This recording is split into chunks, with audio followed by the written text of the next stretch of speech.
My dear students, I would talk about Old English literature. I would give you some samples and examples of what was the nature of Old English literature, would talk about its characteristics, and particularly would focus on the phonological and morphological levels of this literature that exhibited certain characteristics of Old English. I hope after completing this topic, you will have a hands-on experience of identifying the features of Old English in the literature of those times. Well, if we talk of literature, I would say literature is spread in various ways, and it comes in different shapes and forms. And literature becomes a source or a way of documenting and recording the language of the times in which it is written. When we focus on Old English, we realize that the records and chronicles that were written at the time, they provide us a record of the language of those times. They provide us lists of words for dictionaries, etc. However, the role of literature, the literature that was written at that time, was far more significant because it documented exactly the style and the ways in which language was used. In literature, actually, a language displays its full power because all the possibilities and varieties of its usage, and I'm not talking about use, I'm talking about usage, how people use it, they are recorded in literature. Also because literature has the ability to convey thoughts in a vivid form by using different varieties of language available at that particular time. And of course, it records human emotions, feelings, and thoughts through those language choices. When we talk about the Anglo-Saxon literature, I would say this was one of the richest literatures available and the most significant of any preserved among the early Germanic peoples. So this was the one that was recorded and that was available. There were two types of this literature that was brought to this land, brought to England by the Germanic conquerors from their continental homes, and that was preserved for a long time through the oral tradition. Like we have oral traditions, for example, of tappe, or songs that are sung at weddings. So, these oral traditions of stories and of narratives and of poetry. Secondly, influenced by reintroduction of Christianity into the southern part of the island at the end of the 6th century. So basically what we have is, we have two streams. One of the pagan literature, the other of the Christian literature. And actually in the Old English times, we see that both of these streams, they mingled together, they came together. These traditions, both of pagan and of the Christian streams, they had a lot of overlapping as well. So, characteristics of one type would merge with the characteristics of the other type as well. Here I'm going to give you an example, my dear students. If you look at the screen, you would see the name of a work from Old English, Beowulf. This was a folk epic. I hope that you know what an epic is. Just to give you a layman's idea of that, an epic is a long narrative.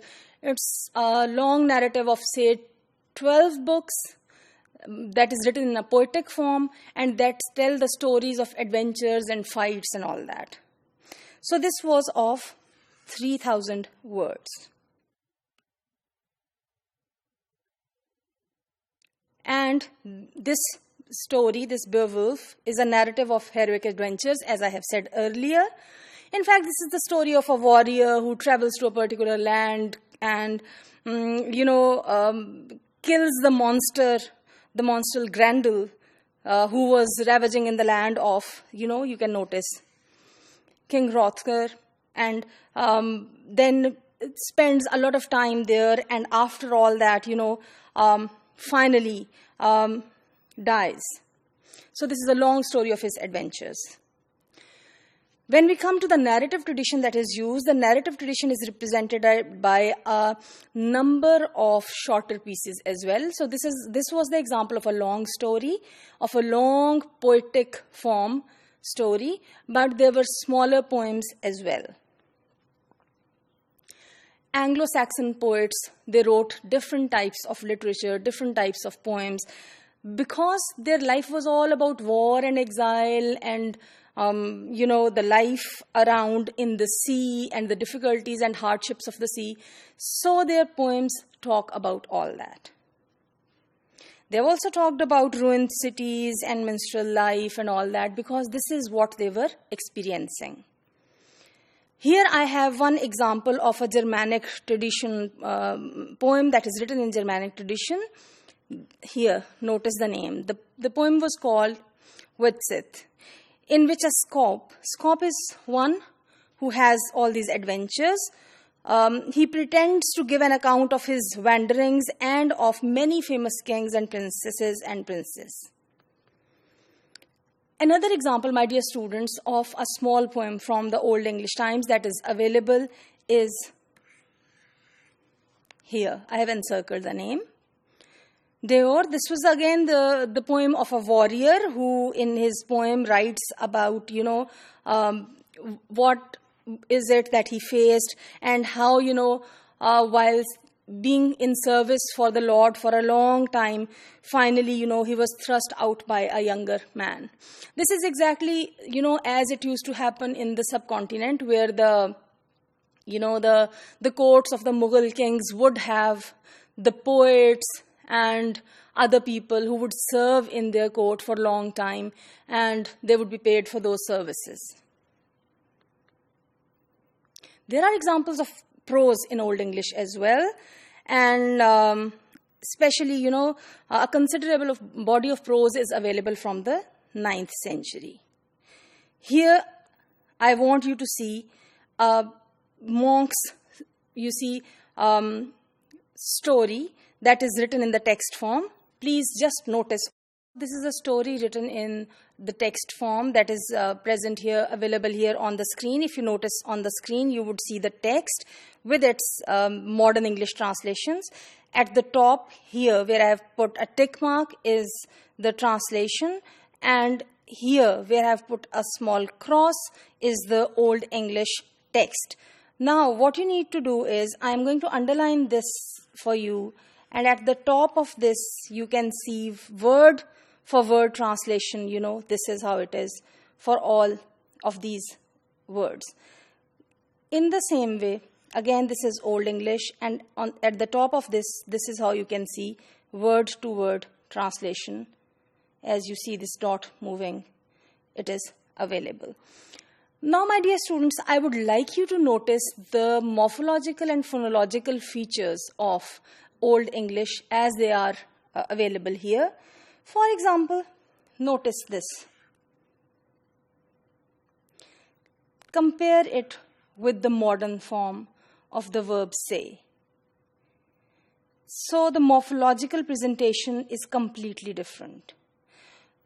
Phonologically and morphologically, in both the ways, also is different from egg that was used at that time for the word also.